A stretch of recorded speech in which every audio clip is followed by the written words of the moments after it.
Hello, hello. This is Jen from Nearing Wild. Thank you so much for joining me on today's episode. This is a two-part series about Roe versus Wade. If you have not heard the first episode or seen the first episode, feel free to go back and listen or watch now, but you absolutely do not need to. It is not a prerequisite. These are really two different topics, two different conversations about the overturning of Roe versus Wade. So last week, I talked about what is really going on in the grand scheme of things and the reason why it's happening now. But this week, today, I'm going to be talking about how this overturning is not just a women's rights issue, because that's what people are calling it, and it's not. And I don't believe that this is the case at all, which is why I'm going to talk you through that. This affects everyone. So especially if you don't identify as a woman, this is for you. If you have children, this is for you. If you are living and breathing and have a human body, this is for you. I'm going to end this a little bit differently, this podcast, this episode, with a little card pull. I just felt like this was something that was needed for this episode to close down this two-parter. And I'm going to pull an oracle card for anyone who's watching and or listening from a deck that I have called the Divine Feminine. And it's a beautiful deck. It is by Megan Watterson, I believe. I'll show it to you if you're watching at the end. And I'm going to be connecting to anyone who's watching or listening and asking for a message that you need to hear. And when you hear it, when you see it, it will be the right time for you. So whatever you identify as, I hope that you continue listening because this is for you. So I'm going to start with a little backstory, a little bit of a refresher that most of us probably already know, but I really want to set a foundation for you to see where all of this began and how it has grown into where it is now. So many, many years ago, women were highly revered.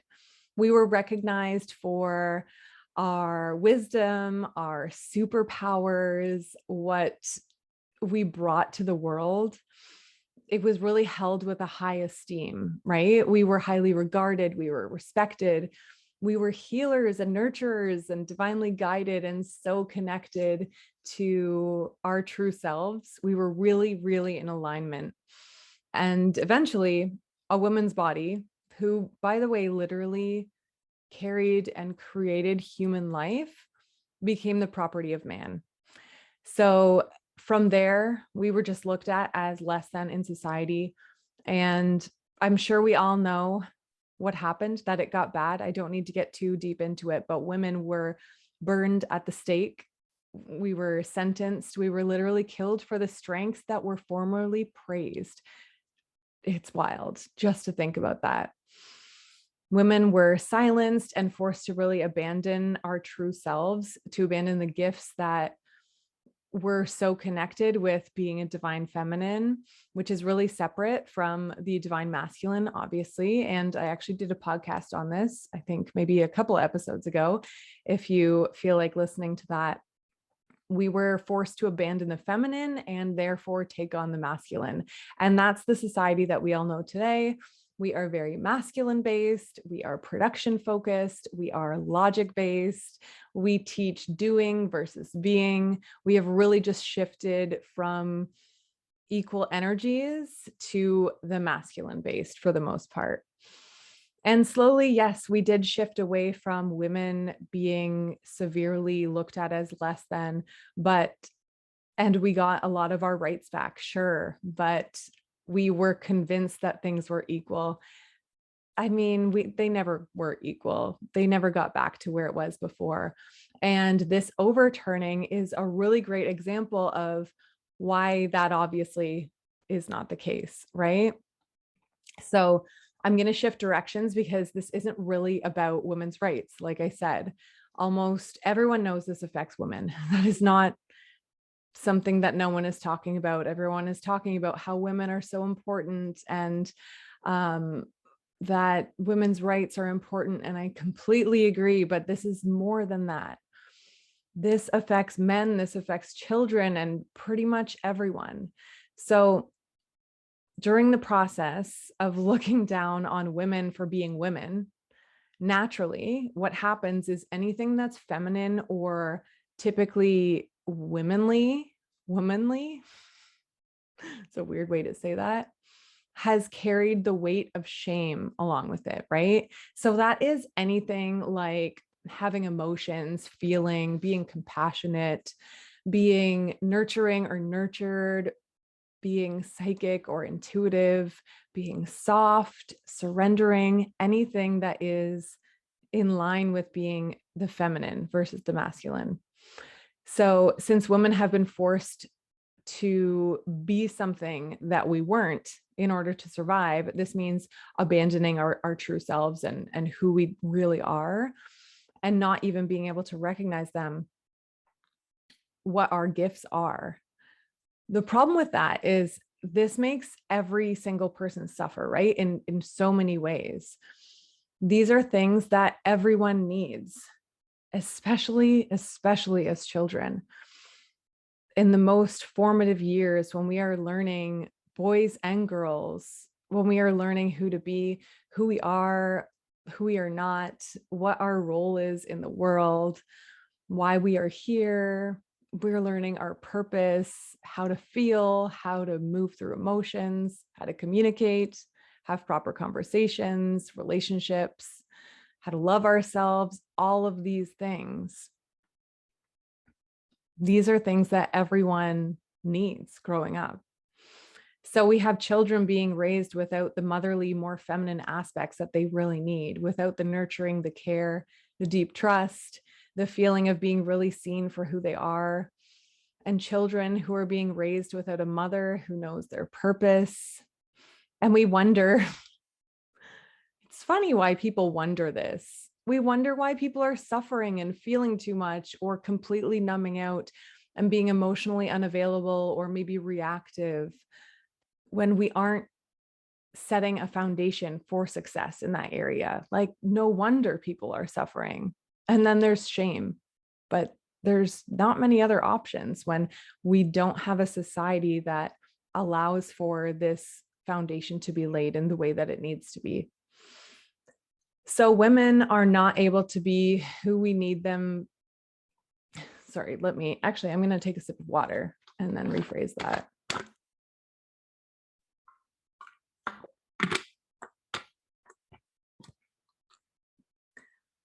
Women are not able to be who we need to be, to embody these things, to teach it to the children that come after us, the children that are around us, whether they are our children or just the children of the future, because women typically weren't taught it either.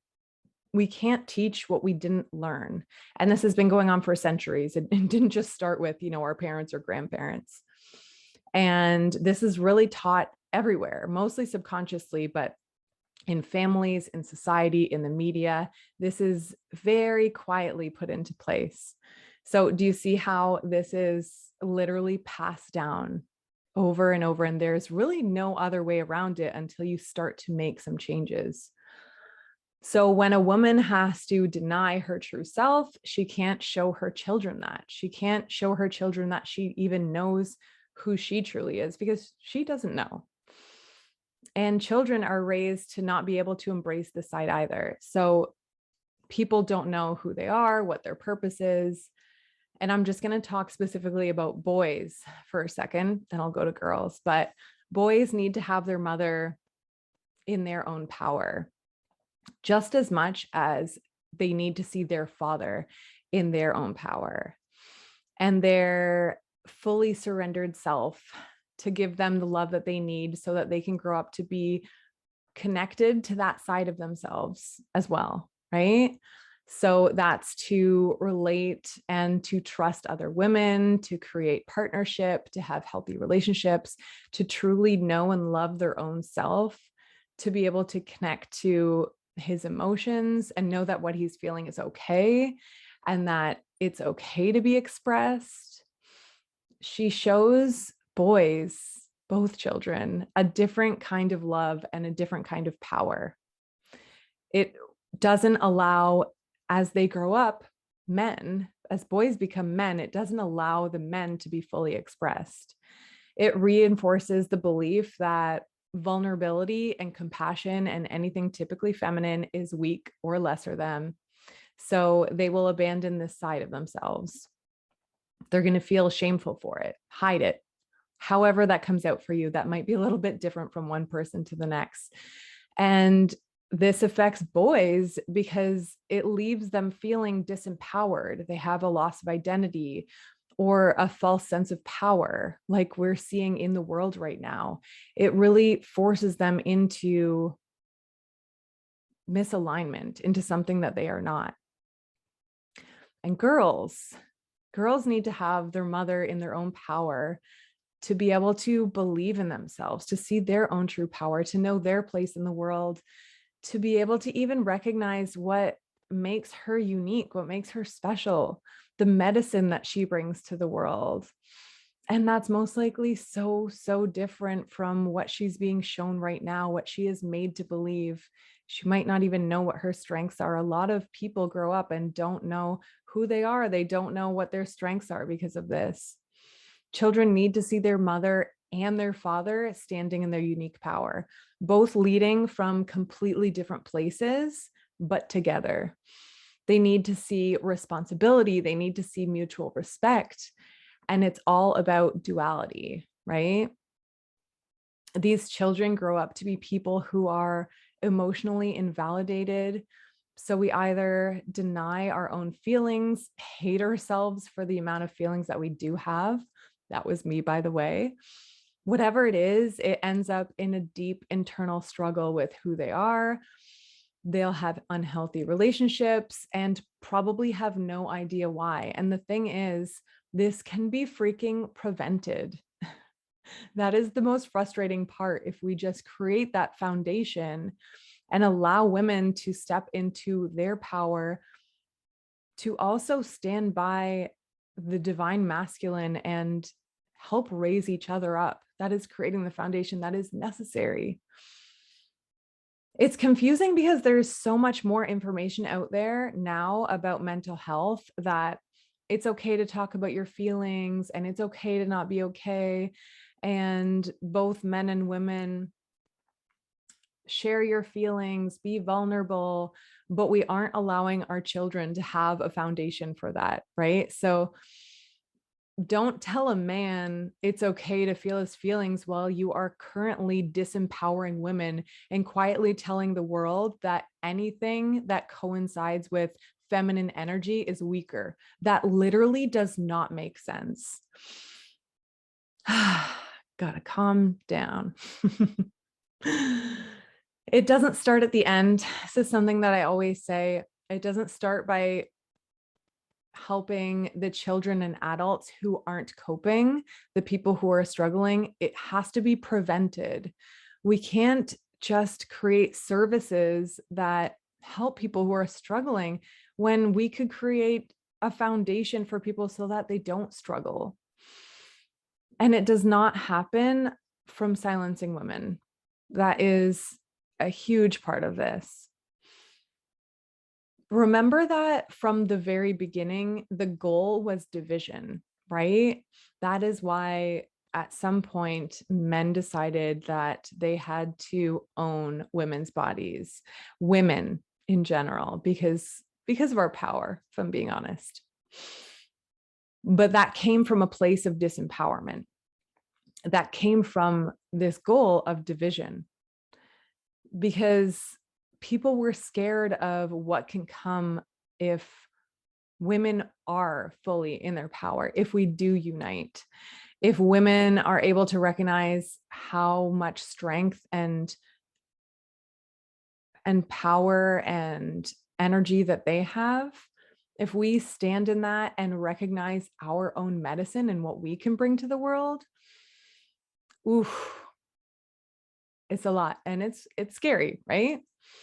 But the only way we can flow harmoniously and grow the way that we're supposed to as souls with human bodies is to both be in our power, men and women, to both embody the masculine and the feminine fully. And this comes from a place of respect and reconnecting. And I actually read a post recently by Laura the Woken Mind, and the beginning of it said, when the divine feminine fully grounds in the collective, we will see the fall of the toxic masculine and the structures that he creates. And I love that so much.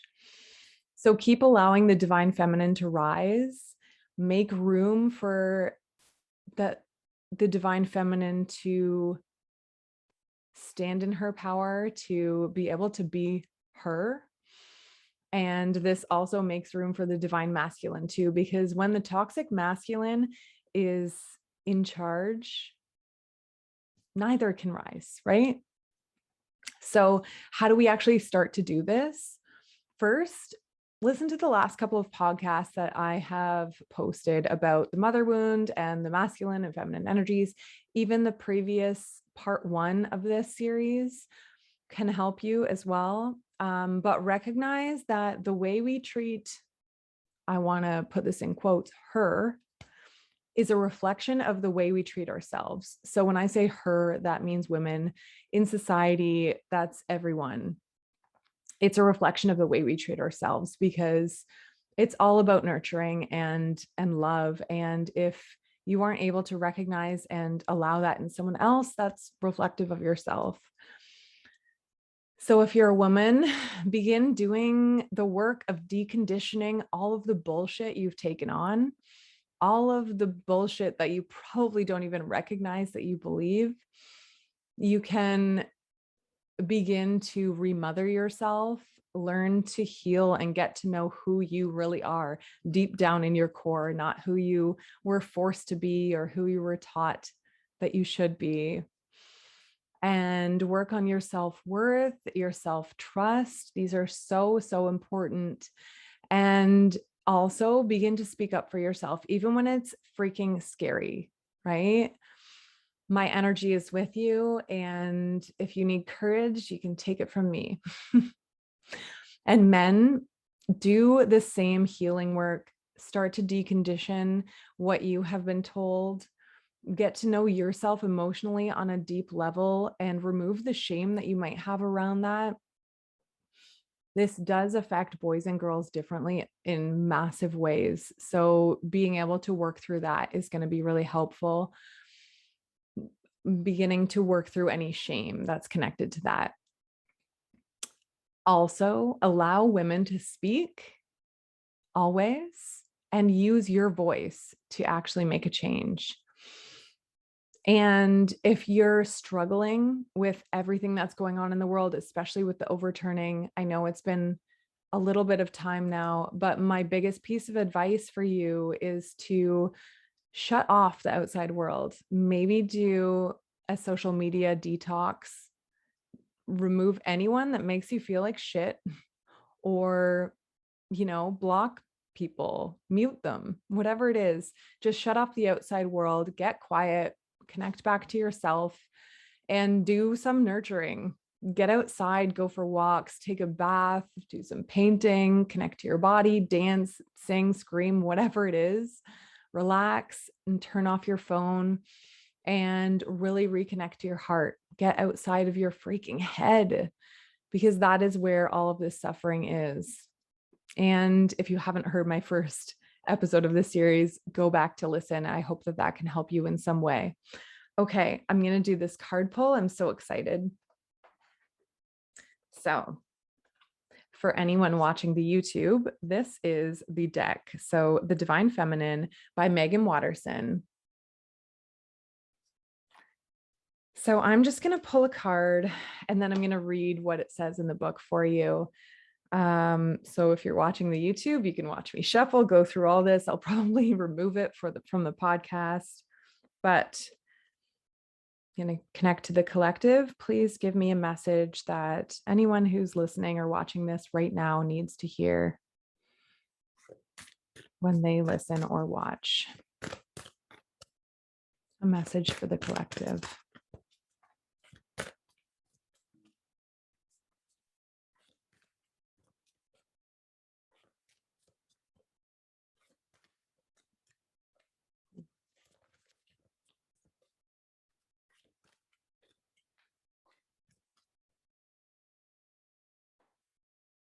All right, where did she go? Oh, there it is.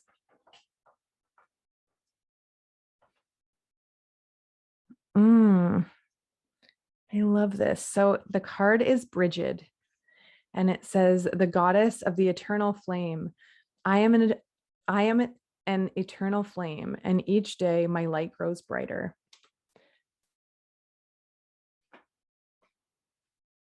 You can pause that if you wanted to. All right, let me find this here.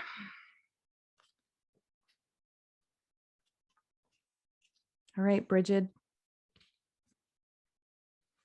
So when your soul selects her card, there's that moment when you're making your way through the dark, and suddenly, after what feels like days or months or even years, a ray of light comes through to you.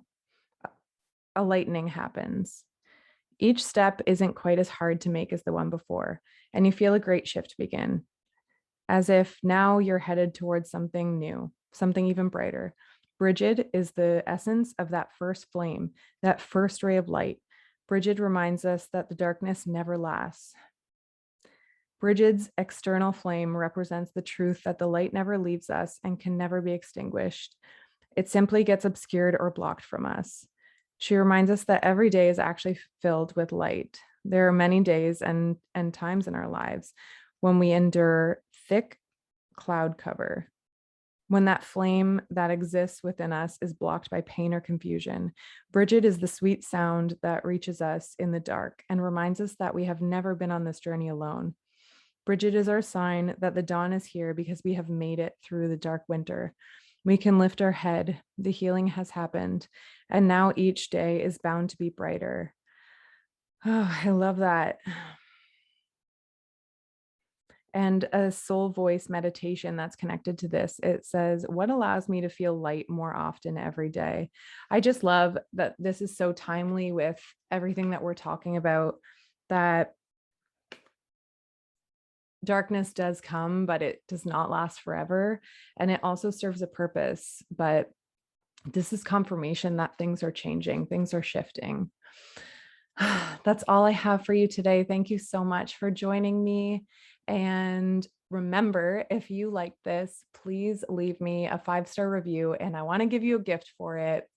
You can screenshot it, post it, and tag me on social media or email me, and I will pull a card that's specific for you from your higher self, from your soul guides, from your soul team, a message that your soul wants you to hear right now. I love doing these so much. They are so much fun, and they are often exactly what we need to hear in the moment. Okay. I love you all. Thank you so much for being with me. And now it is time for you to put down your phone and get outside. I will talk to you next week.